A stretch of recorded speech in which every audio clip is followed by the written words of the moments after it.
What's up, Cougar fans, and welcome to the final edition of CUC Coaches Weekly Women's Soccer Edition. Here with head women's soccer coach, Coach Garza. How you doing? Lovely to be here.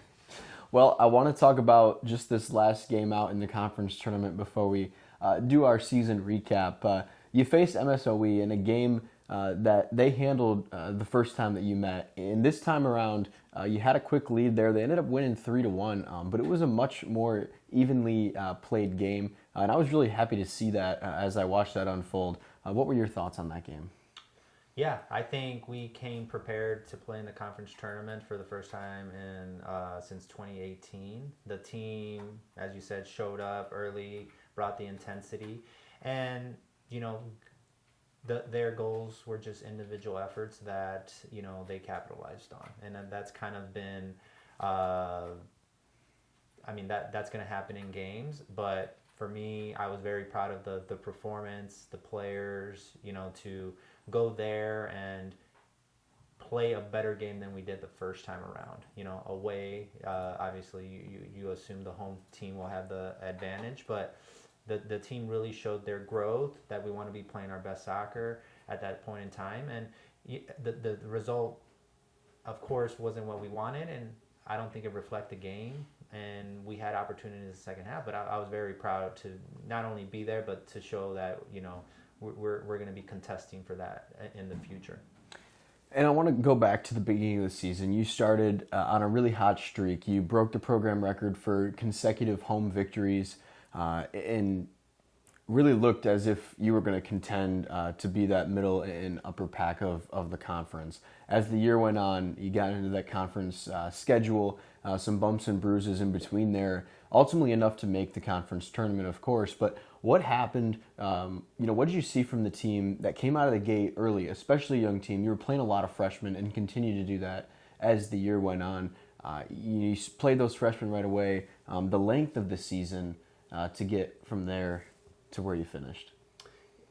I will lean on the inexperience and the expectations that I set on the team. I think even for the returners, I think they've been a big foundation of getting us here and pushing us here, but they also haven't experienced, as you said, the winning side of the game and how to manage those crucial moments in the season when we need to find a way to win versus be the best team on the field. There was often times we were the best team on the field, tied the game. Best team on the field, lost the game. And then in the years past, we do have it in our toolbox to find ways to win when we're not the best team, or find a way to tie. But I think it was just a learning curve and balancing emotions and things like that. And I would also say, as you get further in the season, unexpected injuries, unexpected changes play a role.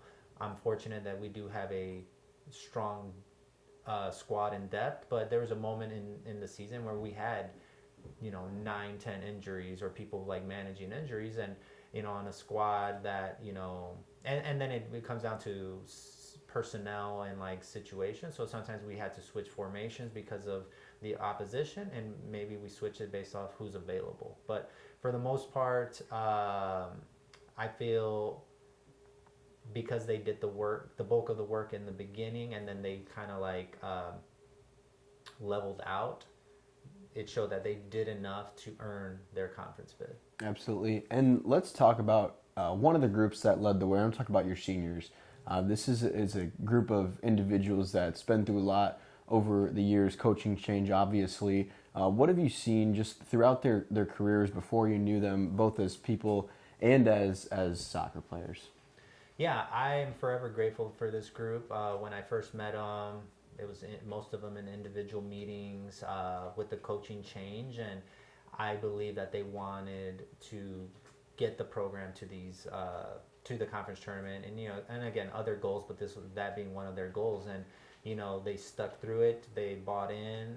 They were part of the change of the culture, the style of play, and they really invested their best versions, and I'm forever grateful to that. But to know you have a group that is willing to put in the work because they want and believe. Because my first 2 seasons, I mean, you look at the record, it's hard to argue that there's improvement. I would say maybe it went back, maybe we went backwards before we went forwards, which if you asked any of them and you asked myself, I'd rather have that, kind of break the foundation of our home and rebuild it versus like try to just fix the cracks and minor cosmetic things. So I think they would be proud of where they're taking the program. And I told them the future success that this program has and will have, they've laid and set that foundation because of the sacrifices they made. And in terms of postseason accolades, you had two individuals be recognized, your fifth year, Allie Brown, and then a freshman, Elle Wheelock. Can you talk about their growth and their performance throughout the season in order to earn those accolades? Yeah, I mean, Allie is an easy one to talk about. She's, we called her Iron Woman on our team. She was always out there willing to battle, and she just kind of set the standard of being out there to find ways to win and compete and be your best version. She stood out to the other coaches that voted for her because she was always either marking the other team's best center mid or finding ways to disrupt their attack. And then this year she really took initiative to finding ways for her to attack. So someone that will be missed, I was ecstatic when she decided to come back. But she really left her final year all out there. She gave her best, and I think that's why she earned the all-conference award. And Elle, with freshmen, you don't know really what version you're going to get. And I think if you review Elle's performance, you would think she was already been here a few years. I think she was very coachable, willing to step into whatever situation I put her. St. Norbert's, I threw her in as a forward, had 5 shots in that game. So her willingness to just give her best version, I think, is a reason she stood out, and obviously other coaches again saw that in her. And yeah, I think with Allie departing and have Elle returning as an all-conference, I think other players are deserving, but we have a good, it's awesome to have that and celebrate that, because I think with individual awards, it also shows the bulk of the work the team did, because I don't think they can get that without their teammates. Absolutely. And in just a few words, could you, maybe summarize your thoughts, your ambitions of where this program's headed in the future? I've started to conduct a few individual meetings, and what I am very ecstatic to see is that they're hungry. They want more. They're saying they want to go further in the conference tournament. They're saying they want to finish higher in the conference tournament.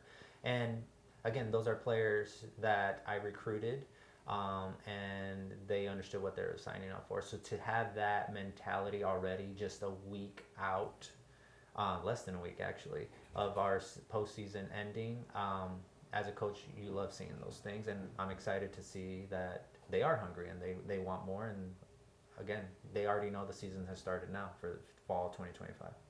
Well, it's been a pleasure getting to follow your team throughout this fall season and being able to talk to you every week. I really appreciate you sitting down to do this with me every week. For more information on CUC women's soccer and CUC athletics, head to cucougars.com. Coach, thank you very much. Thank you for having me. Roll Cougs.